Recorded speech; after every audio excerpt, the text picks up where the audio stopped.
Hello hi everyone, film वाली तस्वीर में आपका स्वागत है। तो दोस्तों, मैंने देखी है जस्ट अभी एक सीरीज जो कि है 9 एपिसोड की और लंबे लंबे एपिसोड है और ये रिलीज हुई है आपके अमेजॉन प्राइम इंडिया पर और इसका नाम है दोपहिया।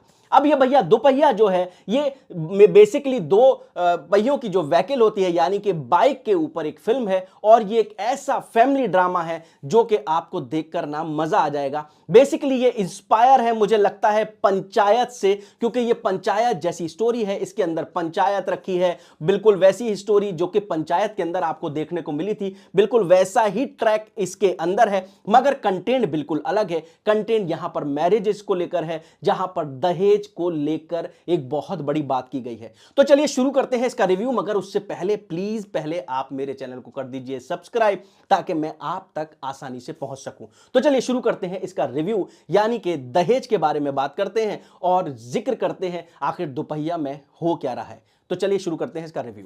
तो ये दोपहिया रिलीज हुई है आज अमेजॉन प्राइम इंडिया पर और इसके अंदर हैं गजराज राव, रेणुका सहाने, स्पर्श श्रीवास्तव, भुवन अरोरा, शिवानी रघुवंशी और यशपाल शर्मा। तो ये जो दोपहिया सीरीज है इसके अंदर जो ये कैरेक्टर्स हैं, ये जो 6 कैरेक्टर्स हैं, बेसिकली इन्हीं के इर्द गिर्द कहानी है। और इसके अंदर होता क्या है, होता यह है कि गजराज राव की बेटी की होती है शादी और उनके बेटे हैं स्पर्श श्रीवास्तव। अब यहां पर शिवानी रघुवंशी जो है वो इनकी बेटी है, उनकी शादी तय होती है। यहां पर 2 लड़के देखने आए हैं, दोनों सगे भाई हैं। यहां बड़े लड़के का रिश्ता मतलब शिवानी से हो रहा होता है और उस जगह पर शिवानी कहती है भैया मुझे छोटे लड़के से मेरी शादी करा दो तो मैं जो है मेरी लाइफ सेट हो जाएगी, क्योंकि ये जाने वाला है मुंबई और मेरी जो मतलब मेरे सपने हैं ये ही पूरे कर सकता है। तो खैर बहरहाल वो सब भी राजी हो जाते हैं, लड़के वाले भी, मगर लड़के वाले की तरफ से लड़के की एक डिमांड आ जाती है कि मुझे चाहिए दोपहिया वाहन, यानी कि एक बाइक दहेज के अंदर, और वो है रॉयल इनफील्ड। बेसिकली कहें कि ये रॉयल इनफील्ड का एक पूरा सीरीज करके एक ऐड है, क्योंकि ये रॉयल इनफील्ड के ऊपर ही ये पूरी फिल्म है। अब यहां पर रॉयल इनफील्ड उनको चाहिए और यहां पर गांव है जो कि पंचायत की तरह है, धड़कपुर। यहां पर आज तक कोई क्राइम नहीं हुआ और यहां पर पहला क्राइम शुरू होता है, जिसका आगाज शुरू होता है वो होता है आपके दहेज से, और दूसरा उस दोपहिया वाहन से। जब दोपहिया वाहन गांव आता है, उसको मतलब लड़के के लिए दिखाने के लिए खरीद के आ जाता है कि भैया लड़के को दिखाएंगे और उसको पसंद आ जाएगा, वो जल्दी से शादी के लिए हाँ कर देगा। अब यहां पर शादी की डेट तय हो गई है, दोपहिया वाहन आ चुका है और रात को हो जाता है वो चोरी, यानी कि रॉयल इनफील्ड जो है वो चोरी हो जाती है। अब धड़कपुर में कोई कंप्लेंट नहीं करना चाहता, यानी कि यशपाल शर्मा को कोई कंप्लेंट नहीं करना चाहता जो कि इसके अंदर इंस्पेक्टर बने हैं, क्योंकि अगर वो धड़कपुर की कंप्लेंट करेंगे तो भैया यहां पर नाम गिर जाएगा, क्योंकि आज तक 24 साल से कोई क्राइम नहीं हुआ था।